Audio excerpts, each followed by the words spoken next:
এই কোরআন শরীফ যেই কথা বলতেছিলাম পৃথিবীর কোনো মানুষ ধ্বংস করতে পারবে না। পৃথিবীর মানুষ এই কোরআন শরীফে হাত লাগাইলেও আমার আল্লাহ রাব্বুল আলামিন পৃথিবীর হাফেজ সাহেবদের মাধ্যমে এই কোরআন হেফাজত করেছেন। আসলে তো সিনার ভিতরে আল্লাহর কোরআন, কোথায় কোরআন আছে? আমাদের সিনার ভিতরে কোরআন আছে। এজন্য মরলেও কোরআন শরীফ বন্ধ হবে। দেহ জ্বালায় পড়ে যেতে পারেন কিন্তু রূহ কিন্তু পড়বে। হিন্দুদের রূহ দেহ পেরেলেও এরা মনে করে যে মনে হয় শেষ, কিন্তু আসলে শেষ না, আসলে ইঞ্জিন হলো আসল। যেরকম ঠিক না ঠিক, ইঞ্জিনটা চইলা গেলে হায়রে হায়রে হায়, ডাব্বাটা পইরা রইবে এই যে দুনিয়ায়। কথা ঠিক না ঠিক? ইঞ্জিন চলে গেলে ডাব্বা দিয়ে কোনো লাভ নেই, এই খাইলা শরীরে কোনো লাভ হবে না। ঠিক না ঠিক? এমপি থাকবে না, রুহ চলে গেলে এই খাইলা ডাব্বা দিয়ে লাশ গুলো একটু টানতো না, কবরের ভিত্তি ঢুকাইবে।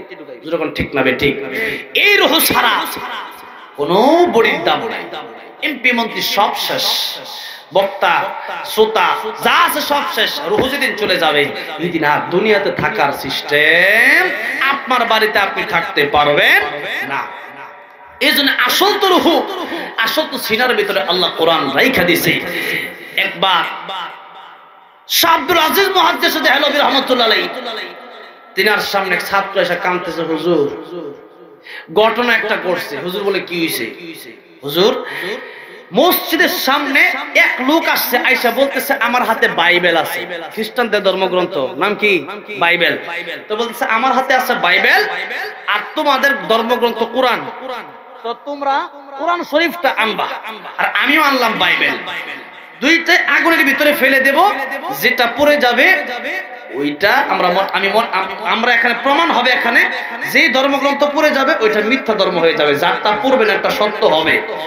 এই কথা যখন বলছে ছাত্র কাঁদতেছে, হুজুরের কাছে গেছে, হুজুর কি করা যায়, তো বিপদে আছি। মুসলমান তো কোরআন শরীফ যদি দেয় আর যদি পড়ে যায় তো আজকে ইসলাম পরাজয় হয়ে যাবে, বিজয় হবে না। হুজুর বলেন আজকে ছাত্ররা ক্লাস বন্ধ, চলো সবাই আমার সাথে। চললো ছাত্ররা হুজুরের সাথে। শাহ আব্দুল আজিজ মুহাদ্দিস দেহলভী রাহমাতুল্লাহ অনেক বড় আল্লাহর ওলি ছিলেন। হুজুর এবার গেল মসজিদের সামনে, ডাক দেবলে তাদের সাথে কি বলো, আমার সাথে বলো। সাধারণ মুসলমানদের পাইলে অনেক সময় অনেকে দেখবেন কিছু উল্টা পাল্টা লোক আছে, নাস্তিক মার্কা টাইপের, দেখবেন উল্টা পাল্টা প্রশ্ন শুরু করে দেয়। মা তার মধ্যে সমস্যা, উল্টা পাল্টা প্রশ্ন সাধারণ মানুষের কাছে করা যাবে না কিনা? আলেমের কাছে আসেন, আমার কাছে আসেন, ওলামায়ে কেরামের কাছে যান, মাদ্রাসার মুহতামিমের কাছে গিয়ে জিগান, শাইখুল হাদিসের কাছে গিয়ে জিগান। এক লোক মোটামুটি সাধারণ মুসলমান নামাজ পড়ে, আল্লাহর হুকুম মানে, এর নামাজে পরে একটা আন্তাজে প্রশ্ন করে বইতে আটকানি লেগে।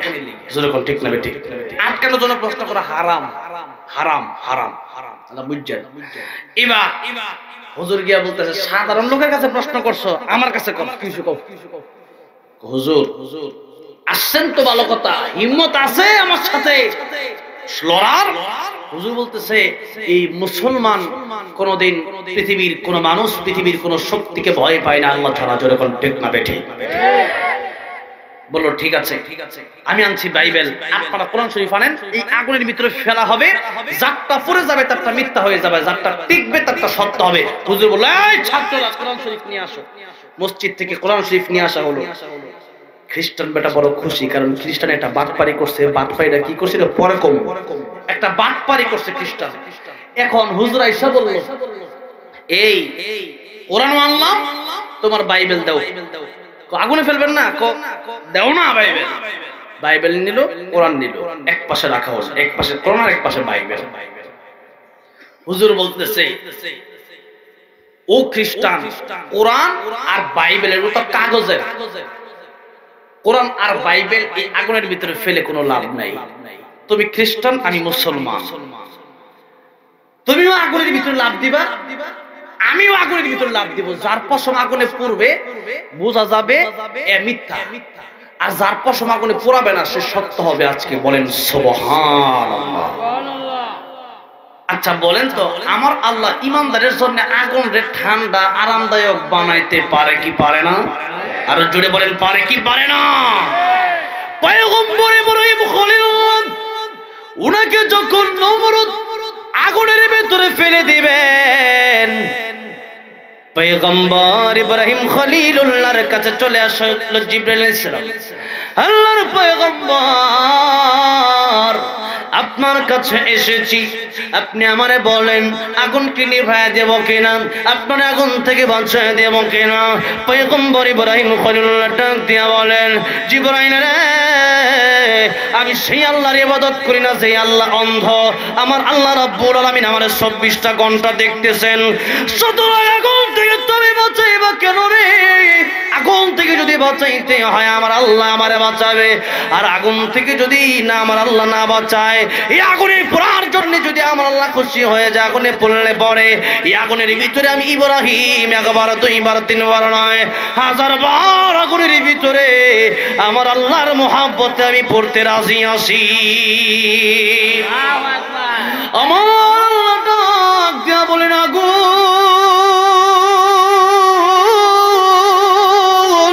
আমার ইব্রাহিমের জন্য তুমি আরামদায়ক হয়ে যাও। ইয়া নারু কুনি বারদান ওয়া সালামান আলা ইব্রাহিম। আগুন রে, আমার ইব্রাহিমের জন্য আরামদায়ক হয়ে যাও। ইব্রাহিমকে আগুনের ভিতরে ফেলে দেওয়া হলো, ইব্রাহিমের জন্য আগুন আরামদায়ক হয়ে গেল। নমরুদ আগুনের ভিতরে তাকায় দেখে ইব্রাহিমকে আগুনে পোড়ায় না, ইব্রাহিম আনন্দে আছে, ইব্রাহিম বড় খুশি রে। এবার নমরুদ আগুনকে লক্ষ্য করে বলে, আগুন রে, তোর ভিতরে কি জ্বালানির ক্ষমতা নাই? তোর ভিতরে কি পোড়ানোর ক্ষমতা নাই? 2টা মাস ধরে লাকড়ি জোগাড় কইরা 30 হাত উচ্চা দেওয়াল বানায়া ইব্রাহিম রে আগুনের ভিতরে ফেললাম। তুই কেন ইব্রাহিমকে জ্বালাইতে পারোস না? ইব্রাহিমকে কেন পোড়াইতে পারোস না? আগুনের জবান আমার আল্লাহ খুইলা দিছে। আগুন ডাক দিয়া বলে, ওরে নমরুদ, এই আগুনের ভিতরে ইব্রাহিমকে ফালাইছো, ইব্রাহিম তো আমার আল্লাহর বন্ধু। এই আগুনের ভিতরে ইব্রাহিমকে না দিয়া তুই নমরুদায় দেখ, আমি আগুন ইব্রাহিমের একটা পশম জ্বালাইতে পারি না, তামাম পৃথিবীর সব কিছু আমি জ্বালাইতে পারি, কিন্তু ইব্রাহিমের মনে আল্লাহর মহব্বত আছে। আল্লাহর মহব্বত থাকার কারণে আমি আগুন তামাম পৃথিবী জ্বালাই দিতে পারলেও আমি ইব্রাহিমের একটা পশম জ্বালাইতে পারি না। এই ইব্রাহিমের আগুন যে আল্লাহ পানি বানায় দিয়েছেন, আমার আল্লাহ রাব্বুল আমিন ভালোবাসা যদি এখনো ইব্রাহিমের মতো থাকে, সেই মন যদি ইব্রাহিমের মতো ঈমান যদি এখনো আমাদের থাকে, এখনো আমার আল্লাহ রাব্বুল আমিন আগুনকে ঠান্ডা বানাইতে পারে কি পারে না? এই জন্য আমার আল্লাহ রাব্বুল আলামিনের প্রেম মুহাব্বত ভালোবাসা অন্তরে রাখতে হবে। আমার আল্লাহ রাব্বুল আলামিন চাইলে ওই আগুনকে এখনো পানি বানায় দিতে পারে কি পারে না? জোরে বলেন। ইব্রাহিম আলাইহিস সালামের মতো ঈমান আমাদের রাখতে হবে। এই জন্য বলতেছিলাম, শাহ আব্দুল আজিজ মুহাদ্দিস দেহলভী রাহমাতুল্লাহি আলাইহি তিনি বললেন, আমিও এই জায়গার ভিতরে লাভ দিব, তুমিও লাভ দেবা। যা পড়ে যাবে তার ধর্ম বুয়া, আর যার পশম আগুনে পোড়াবে না তার ধর্ম এখানে বিজয় লাভ করবে, সত্য বলে প্রমাণ হবে।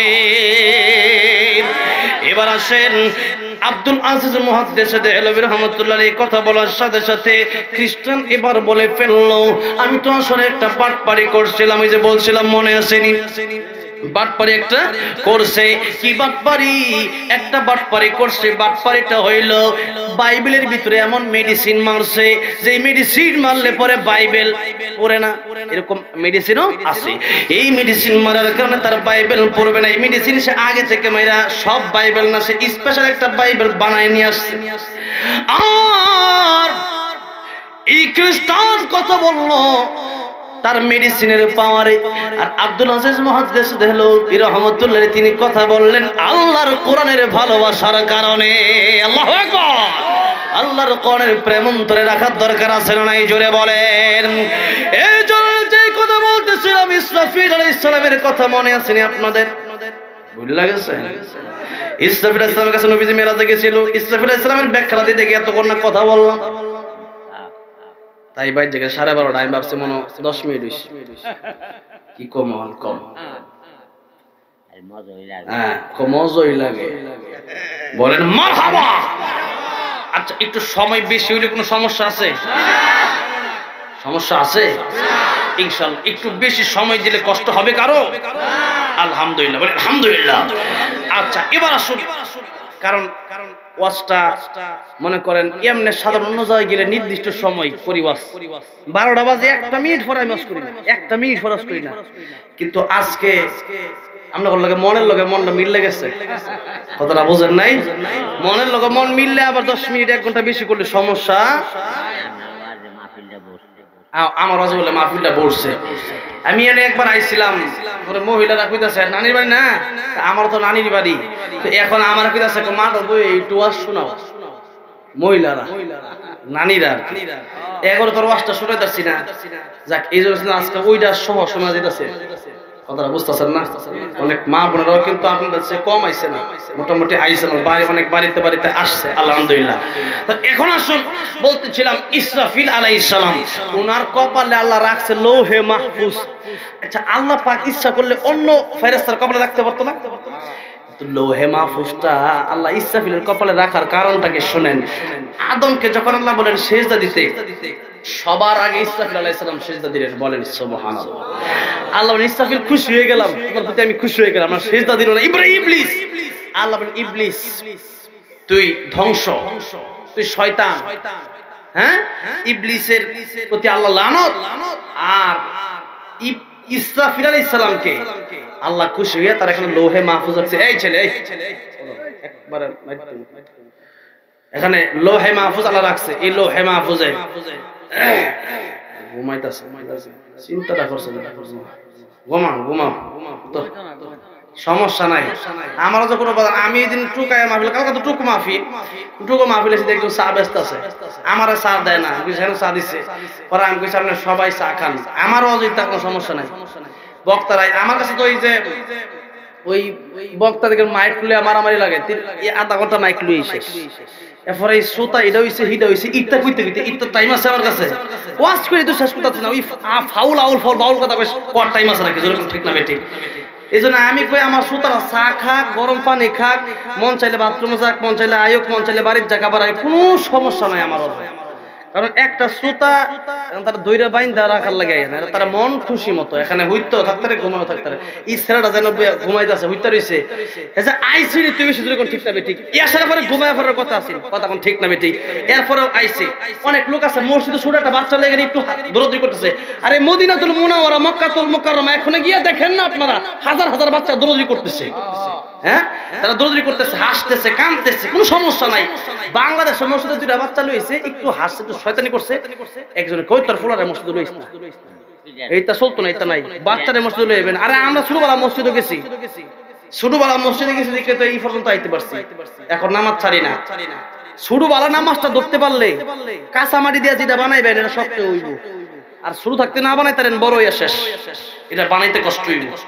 এই জন্য ছোট ফুলারে মসজিদে লয়ে যাবেন, এর শুরু থেকে যা করবো তা বড় হয়ে সহজে ছাড়তে পারবে। অভ্যাস হলে পরে এটা অভ্যাস মানুষের দাস, অভ্যাস হয়ে গেলে পরে এটা সহজ হয়ে যাবে। এই জন্য ছোট বাচ্চাদেরকে মসজিদ থেকে বের করে দেবেন, এদেরকে মসজিদে নিয়ে যাবেন, কথা ঠিক আছে ইনশাআল্লাহ। আমি তো 4 বছর বয়সে মাদ্রাসায় ভর্তি হয়েছি, 10 বছর বয়সে হিফজ কমপ্লিট, 20 বছর পরে দাওরা হাদিস কমপ্লিট। এইভাবে কেন হইছে? শুরু থাকতে মাদ্রাসায় ভর্তি করে দিছে, কথাটা বুঝেন নাই? 14 বছর পরে কে মাদ্রাসায় ভর্তি করাইছে, সারা ব্রেন দুনিয়া ভাবে না বলে থাকলে পরে ব্রেন থেকে স্বচ্ছ, তখন কোরআন শরীফ তার মন অন্যদিকে, দুনিয়া বুঝে না। বালেক হয়ে যাওয়ার পরে দুনিয়াটা সে বুঝে যায়, মেয়ে বুঝে ফেলে, দুনিয়ার আহাব্বা বুঝে ফেলে, এরপর আর কোরআন শরীফ পড়তে ভালো লাগে না, শিক্ষা ভালো লাগে না, আস্তে আস্তে খালি গুরুবার মন চায়, কথাটা বুঝতে পারছেন? ছেলেকে মাদ্রাসা দিতে শুরু থাকতে দিতে হবে, 14 বছর বড় বানায় আদর কইরা মালিশ করে হইতো না। এমন বাড়ি দিছে এক একটা হুজুর, বাড়ি এক একটা বাড়ির বেদনা মনে হয় 1 মাস করছে, একটা বাড়ি দিছে একবার ইমান দাই করেছে, কত মার খাইছি, এমনি আর হয়ে গেছে এই পর্যন্ত, এমনি আইছি মনে করতেছেন। হ্যাঁ, এরপরে মায়েরও খাইছি, আবার হুজুরকে সম্মানও করছি। এখন তো একবারে আসলে মারামারিও তো একবার না করলেও তো চলে না, একটু তো শাসন করতেই হবে। মানে একবার কিছু হুজুর আছে আবার দাজ্জাল হুজুর, আর ফিটাইতে একবারে মানে জনমের জন্য খালি মারে। নবীজি সাহাবায়ে কেরামদেরকে জীবনে মারছে? মারে নাই। যদি পড়ালেখা না হয় পড়ালেখা যদি সে যদি করতেছে না পারতেছে না, তিনটা 100 বার দিতে মেধা নাই, সে পারবে কেমনে? মেধা তো আল্লাহর দেওয়া, যেরকম ঠিক না ঠিক। একজনের মেধা আরেকজনের সাথে মিলবে না। একটা জিনিস আমি আর আপনি একসাথে যাবো, আমার যতটুকু মনে আছে ততটুকু নাও থাকতে পারে। একটা এলাকা আমি যতটুকু চিনতেছি আপনি নাও চিনতে পারেন, মেধা সবার এক হবে এত সবাই এন বক্তাই হয়ে যেত, সবাই মুরব্বী হয়ে যেত, যেরকম ঠিক না ঠিক, সবাই আল্লাহ হুজুরি পীরে কামিল হয়ে যেত, সবার মেধা এক না। এই জন্য এরা 100 বার দিলে কাম হইতো না। এরা প্রথমে বোঝায় শোনা দেখা লাগবে, দুষ্টমি করলে একটু শাসন করতে হবে, এর মানে এরা দাজ্জাল হুজুর। মানে একবার না আদর করতে করতে আলু তাহারি আমার সুন্দর লক্ষ্মী পুইলা ডাগো যে কই একবার এর মুখ খাওয়াই দিতে আমার না মায়ের সাথে মারে থাক যাও লাগতো না, আলু ভর্তা থাক যাও লাগতো না। এরকম কিছু বাপ মা, সেই বাপ মা গুলোর কারণে সন্তান নষ্ট হয়। এই জন্য এরকম আদর করা যাবে না। আইসি ভাই আসরে পর আইসি মাগরিবের আগে মা 5টা একটা কয়েন দিয়ে কইছে যাও গা বাবা আমাদের সাথে যাও। কই মা থাউন জানা একবারে কিন্তু মাইতে মিয়া তখন নরম আছি না, কিন্তু গরম হয়ে গেছে, যেরকম ঠিক না ঠিক। এই গরমের কারণে যেই হুজুর যত বেশি চাপে রাখছে, এই হুজুরের হাল তত বেশি মহব্বত ছিল, ওই হুজুরের লেগে তোর পড়ালেখা হইছে, যেরকম ঠিক না ঠিক। এখন বুঝে আসে যারা পড়ালেখা করছে, যারা মুরব্বীরা সবাই এখন বোঝে, যারা এখন বয়স তারা ঠিকই বোঝে। আর ছাত্র মনে করে একবারে হাই হাই সব শেষ, কি একটা কষ্ট দিতেছে আমারে। একবারে জালিয়াতিও করা যাবে না, জুলুমও করা যাবে না, আদরও করতে হবে, শাসন থাকতে হবে, দুইটার মাঝখানেই রাখতে হবে। এবার আসুন যেই কথা বলতেছিলাম, কোরআন শরীফ আল্লাহ রাখলেন লৌহে মাহফুজে। এই লৌহে মাহফুজ ইসরাফিলের কপালে, আর ইসরাফিল আলাইহিস সালামের কপালে রাখলেন কেন? ইসরাফিল আলাইহিস সালাম প্রথমে আল্লাহর কথাটা মানছে, আল্লাহর কথাটা মানার কারণে আল্লাহ খুশি হয়ে গেলেন। আল্লাহ বললেন তোমার কাছে তোমার কপালে আমি এটা রাইখা দিলাম কোরআন। আর এতে করে ইসরাফিল লাভটা হইছে কি লাভটা হইছে? আল্লাহ যখন এই দিকে আল্লাহ যখন এই কোরআনের দিকে তাকায়, তখন ইসরাফিল আলাইহিস সালামের দিকেও আল্লাহর রহমতের নজরটা পড়ে যায়। বলেন সুবহানাল্লাহ। লাস্ট টাইম হলো একটা, লাস্ট টাইম কয়টা? একটার আগে ইনশাআল্লাহ শেষ করে দেব। বলেন ইনশাআল্লাহ। এবার আসুন সেই লৌহে মাহফুজ কত বড়, এই तमाम পৃথিবী যত বড়, লৌহে মাহফুজটাও তত বড়, লৌহে মাহফুজটাও তত বড় একটা প্লেট। এই প্লেটটা ইসরাফিল আলাইহিস সালামের কপালে। আচ্ছা ইসরাফিল আলাইহিস সালাম ছোট না বড় কোনটা? পৃথিবীর মতো একটা প্লেট, তার দুই গুরুর মাঝখানে আল্লাহ রেখে দিয়েছে, টিপের মতো একটা টিপ দানা, টিপের মতো রেখে দিয়েছে। আচ্ছা তাহলে ইসরাফিল আলাইহিস সালাম কম বড় না বেশি বড়? বেশি বড়। এই ইসরাফিল আলাইহিস সালামকে যেই মাত্র আল্লাহর নবী বিশ্বনবী রাহমাতুল লিল আলামিন দেখলেন, ডাক দিয়া বলতেছেন জিবরাইল। দাঁড়ায় রইছি এত বিশাল আকৃতিতে, এটা কে? সিংহাতে লইয়া জিবরাইল আলাইহিস সালাম লেখে বলে ইয়া রাসূলুল্লাহ, হে হাবিবাল্লাহ, আপনি কি চিনেন না? নবী কাম চিনবো কেমনে, আমি কি দেখছি? জিবরাইল আলাইহিস সালাম ডাক দিয়া কয় ইয়া রাসূলুল্লাহ, এটা তো ইসরাফিল, সিংহায় ফুৎকার দিবে যে। নবী কো সেই ইসরাফিল, নাম তো শুনছি, দেখি তো না, আজকে প্রথম দেখলাম মেরাজের রজনীতে। জিবরাইল থেকে ইসরাফিল বলে ইয়া রাসূলুল্লাহ, এটা ইসরাফিল। নবী ইসরাফিলের নাম শুনছি, এবার যখন দেখছেন নবী খুশি হইছে। ইসরাফিল আলাইহিস সালামকে নবীজি সালাম দিলেন, আসসালামু আলাইকা ইয়া ইসরাফিল। ইসরাফিল আলাইহিস সালাম লড়েও না, সরেও না, কথাও বলে না, বুঝলেন না? এখন ইসরাফিল আলাইহিস সালাম লড়ে না, সরে না, কথাও কয় না। এখন নবীজি তারে আবার সালাম দিলেন, আসসালামু আলাইকা ইয়া ইসরাফিল। সালামের জবাব দেয় না। এখন আপনারা একটা কথা ভালো করে মনে রাখেন, অনেক সময় বাজারে হুজুর বাজার করতেছে, মসজিদের মাদ্রাসার মুহতামিম সাহেব অথবা মসজিদের ইমাম সাহেব দেখা হইছে, হুজুর আসসালামু আলাইকুম। হুজুর তো বাজার করতেছে, হুজুর তো দাম দা কানো একটা মোবাইল কালো কথা তার বাজার, এই 3 কেজি বেগুন দাও, 2 কেজি আলু দাও। আমরা না কোন আসসালামু আলাইকুম, হুজুর সালামটা শুনছেন? আমরা কোন হুজুর সালাম দিছি তো, এটা বলা যাবে না। রাসূল বলেন একবার সালাম শুনছো, তুমি আবার সালাম দাও, এটা শুনে তুমি আবার দাও। সাহাবীরা কয় ইয়া রাসূলুল্লাহ, একবার সালাম দিলে তো নেকি পাবো, আবার দিলে পাবো? রাসূলুল্লাহ সাল্লাল্লাহু আলাইহি ওয়াসাল্লাম বলেন তোমার নেকি তুমি পাইতেই থাকবা, আল্লাহর কাছে কোনো কমতি আছে? আরে সালাম দিয়েছে তো বলা যাবে না আসসালামু আলাইকুম, শুনে না আবার আসসালামু আলাইকুম, শুনে না আবার আসসালামু আলাইকুম দেবেন, আপনার সব আপনি পাইতে থাকবেন। এবার নবীজি সালাম দিলেন দুইবার, ইসরাফিল আলাইহিস সালাম তার জবাব দেন। আপনারা বলেন ইসরাফিলের দাম বেশি না আমার নবীর দাম বেশি? আমার আল্লাহর পরে যার সম্মান, আল্লাহ বলেছেন আলহামদুলিল্লাহি রাব্বিল, বলেন আলহামদুলিল্লাহি রাব্বিল আলামিন। আর আমার নবীর ব্যাপারে বলছে ওয়া মা আরসালনাকা ইল্লা রাহমাতাল লিল, শব্দ কিন্তু একটাই, আলামিন শব্দ কিন্তু আলহামদুলিল্লাহি রাব্বিল আলামিন। আর ওয়া মা আরসালনাকা ইল্লা রাহমাতাল লিল আলামিন। আল্লাহ বলেন আমি হইলাম সমস্ত জগতের রব, খালি দুনিয়ার রব না, খালি এই পৃথিবীর রব না, চাঁদের রব, সূর্যের রব, পরকালের রব, ইহকালের রব। আর আমার নবী ইহকালের রহমত, পরকালের রহমত। বলেন সুবহানাল্লাহ। রাহমাতুল লিল আলামিন নবী, রাহমাতুল লিল আলামিন নবী, কোরআনে প্রমাণ, আশিক বিনে কে বুঝিবে আমার দয়ার নবীর শান। বলেন না উম্মত বিনে কে বুঝিবে আমার দয়ার নবীর শান। নবী আমার মদিনারে বলবো, আমার আল্লাহ ভালোবেসে নামটি দিলেন হাবিবে রাসূল। আল্লাহু আকবার। নবী আমার মদিনারে বলবো,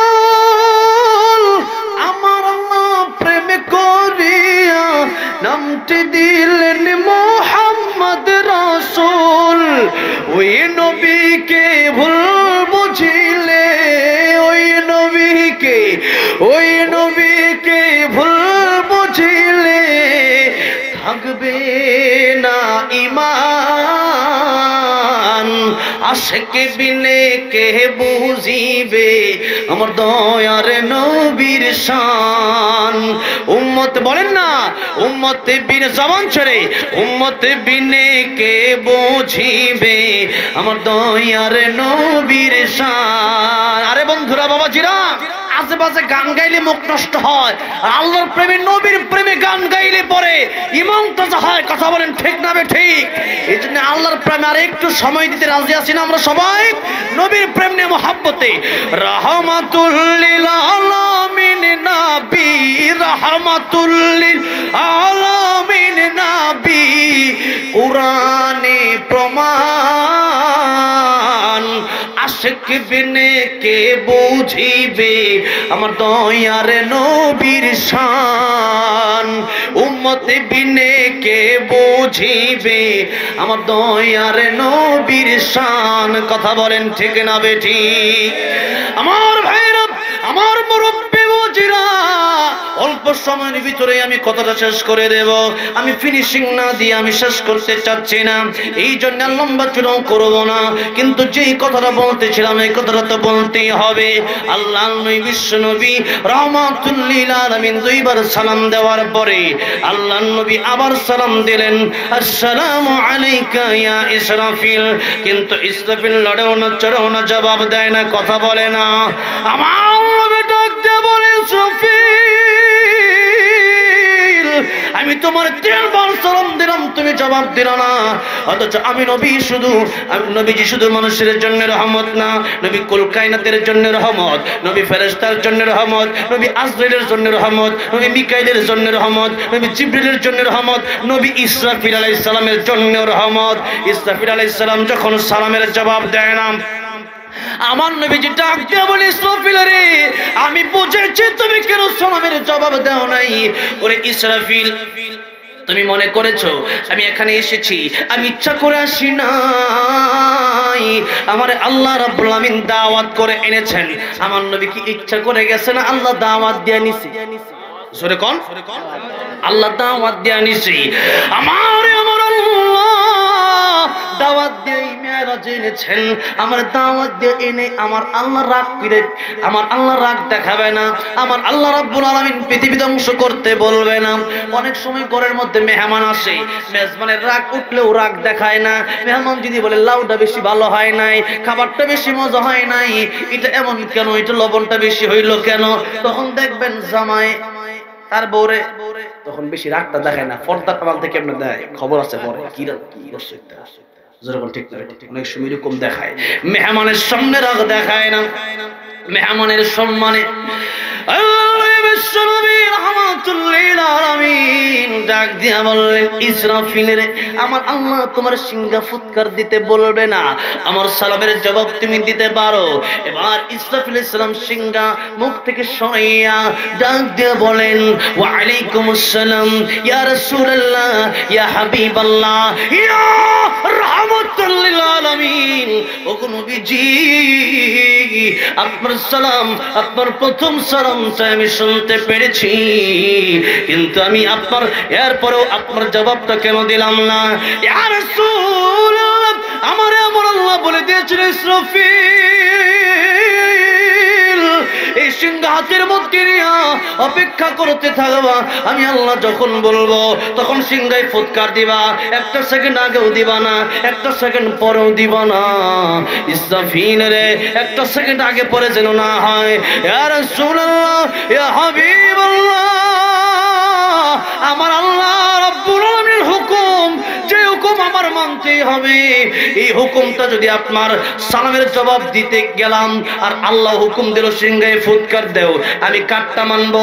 আমার আল্লাহর হুকুমটা তো আগে। ইয়া রাসূলুল্লাহ ইয়া হাবিবাল্লাহ, এখন আমি করব কি? আমার তো করার কিছুই নাই, এখন আমি শিওর হলাম আল্লাহ রাব্বুল আলামিন এখনো কিয়ামত কায়েম করবে না, এই জন্য আমি আপনার সালামের জবাবটা দিয়ে দিলাম।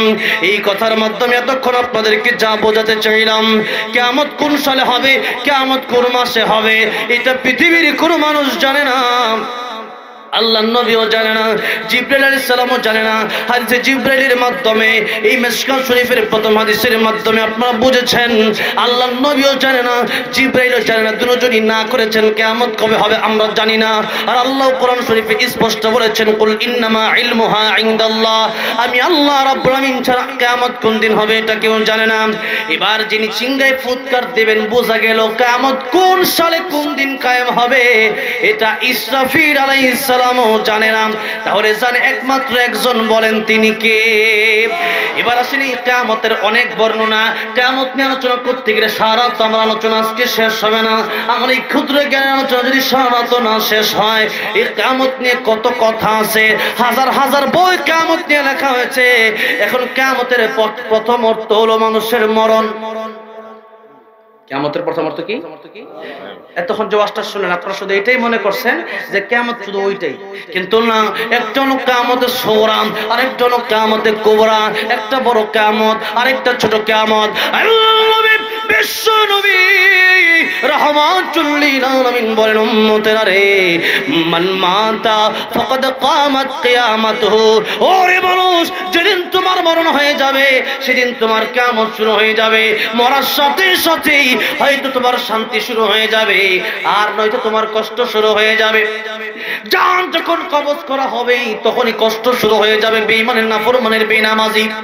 আর যে ব্যক্তি নামাজি, ওই ব্যক্তির শান্তি, কষ্ট হবে, কষ্ট হবে, কষ্ট হবে, কিন্তু এরপরও শান্তি। কেমনে শান্তি?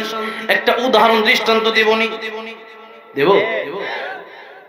এই এলাকায় শীতলক্ষা নদী আছে না?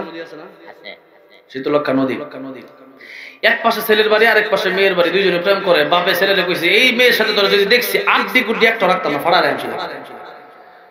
কইছে শীতের দিন, শীতের রাত, একদিন মাঘ মাসে শীত, এমন শীত, বাপে দরজা লাগাইছে, বাপে দরজা লাগাই ঘুমায় পড়ছে। মেয়ের সাথে দেখা করতে দেয় না বাপ, দিবি তো না, অবৈধ প্রেম দিব কেমনে? যেরকম ঠিক না, ঠিক না। এখন এই ছেলে একদিন কুয়াশার রাত্রে, টপ টপ টপ কুয়াশা, চিন্তা করলো আজকে এমন শীতের রাত্রে আব্বা আম্মা ভাই কেউ বের হবে না বাড়ি থেকে, আমি আজকে গিয়ে আমার প্রেমিকার সাথে দেখা করব। রাতের বেলায় নদী পার হতে হবে, নদীর সামনে গিয়ে দেখে নৌকা চৌকা কিচ্ছু নাই, মাঝির কি মাথা নষ্ট ছিল, 2টা বাজে নৌকা লয়ে খাড়া থাকতো। এখন গেছে, চিন্তা করলো কি করা যায়, দেখা করতেই হবে। কাপড় সাপড় সব খুললা নদীর মধ্যে নামছে। যেই মাত্র নামছে, বাবারে পানি না বড়, যখন ঠিক না বেঠিক, এই পানির জন্য নামছে। নামার পরে দাঁতে দাঁতে বাড়ি খেতেছে, শীতে শরীর পশম করে, অবস্থা খারাপ। কিন্তু এর কষ্ট হইতাছে না, পানির মধ্যে যে বরফটার মধ্যে শীতের মধ্যে নামছে, কষ্ট হইতাছে না? প্রেমিকার কষ্ট হইতাছে না?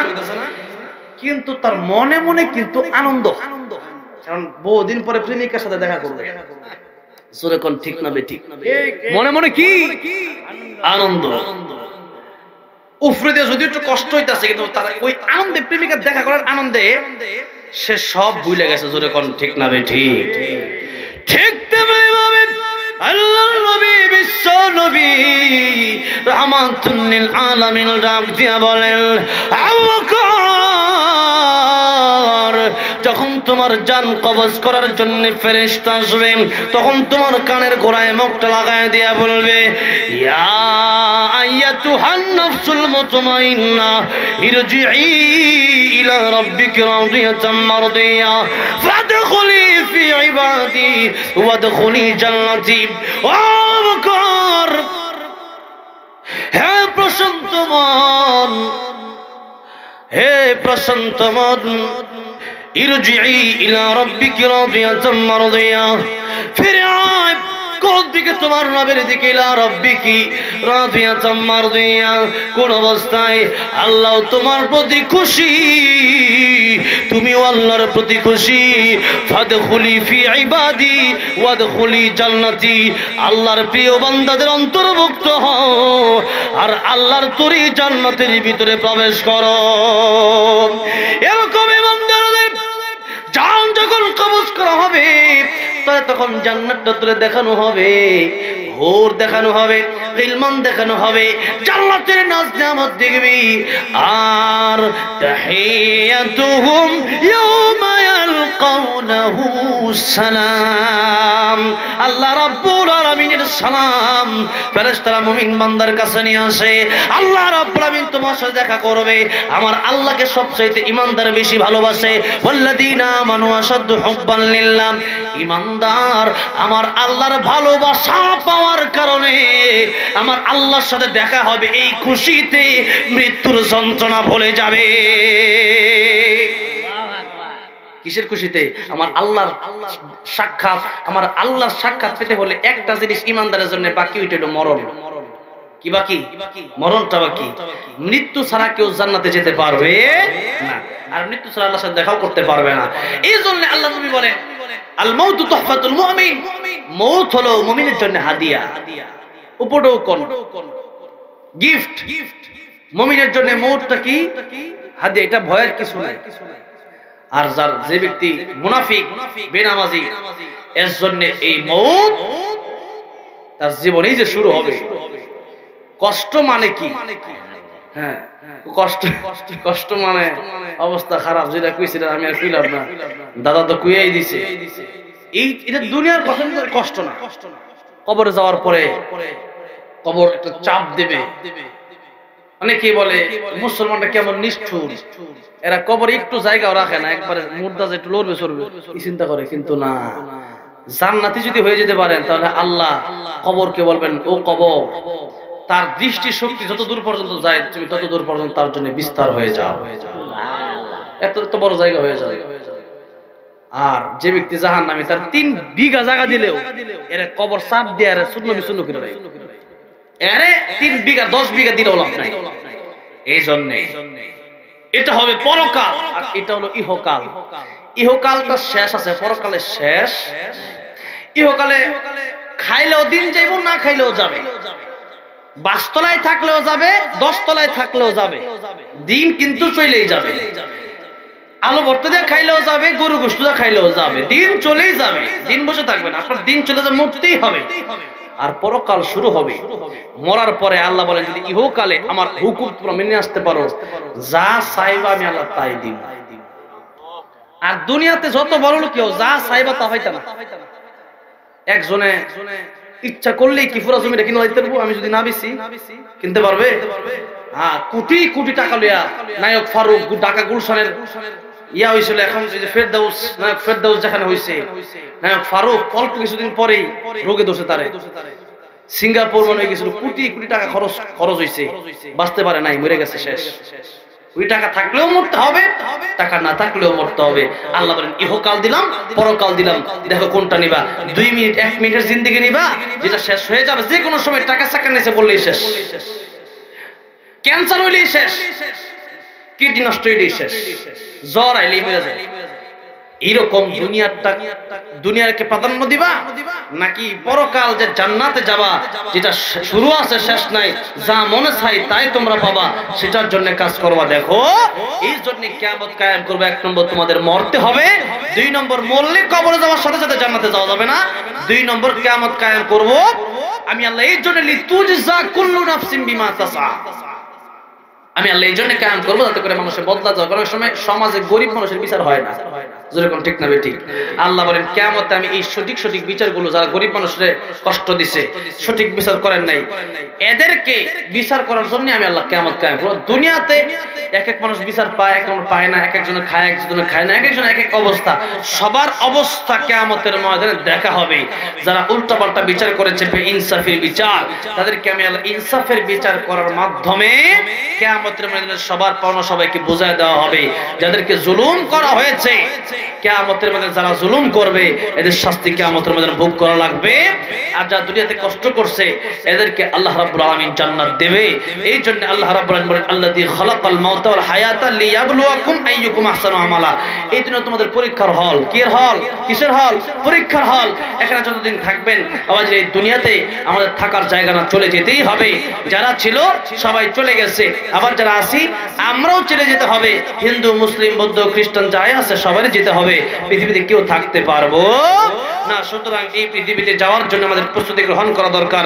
1 নম্বরে নামাজ, 2 নম্বরে প্রত্যেকটা কাজে আল্লাহর হুকুম রাসূলের তরিকা অনুযায়ী আমাদের জীবনকে আমাদের পরিচালনা করতে হবে। আল্লাহ যেন সেইভাবে আমাদের জীবনকে পরিচালনা করার তৌফিক দান করেন। জোরে বলুন আমিন। ওয়া আখিরু দাওয়ানা আলহামদুলিল্লাহি রাব্বিল আলামিন। মুনাজাত হবে তার আগে এখানে এত গজল লিখে দিছে, এগুলা বলা যাবে না। একটা গজল আর আজানটা 2-3 লাইন যতটুকু পারি আমি দেব ইনশাআল্লাহ। রাত গভীর হইছে, শীতে এখানে গরম লাগতেছে, খালি বাইরে বার হয়ে দেন কি হয়, এখানে মানুষ বেশি দিকে গরম লাগতেছে, বাইরে বার হয়ে দেন, শীতে কাঁপবেন। আমি এটা কানো দিয়ে আইছি, কথাটা বুঝতেছেন না? এই জন্য যাই হোক, যতটুকু কথা বললাম আল্লাহ রাব্বুল আলামিন আমাদেরকে মৃত্যুর প্রস্তুতি নেওয়ার তৌফিক দান করে, বলেন আমিন। ও মদিনার মাটি রে, সকল সুখ বুঝি তোর কপালে। ও মদিনা রে, তোর বুকে আমার নবী, যার লাগে পাগল সবই, যার তরে হইল সৃষ্টি ত্রিভুবন। কাঁদি আমি সারাক্ষণে, কখন যাব সেখানে, সহে না আর পরাণে। ও মদিনার মাটি রে, সকল সুখ বুঝি তোর কপালে। ও মদিনা রে, পাখি যদি হতাম আমি, উড়ে উড়ে যেতাম আমি, থাকতো না মনে কোনো যাতনা। দেহে নাই পাখায় আমার, সাথে নাই টাকায় আমার, কেমনে কেমনে যাব সেখানে। ও মদিনার মাটি রে, সকল সুখ দুঃখ বুঝি তোর কপালে। আল্লাহ সবাইকে জীবনে একবার হলেও মক্কা মদিনা যাওয়ার তৌফিক দিয়ে দিও, জুড়ে বলেন আমিন।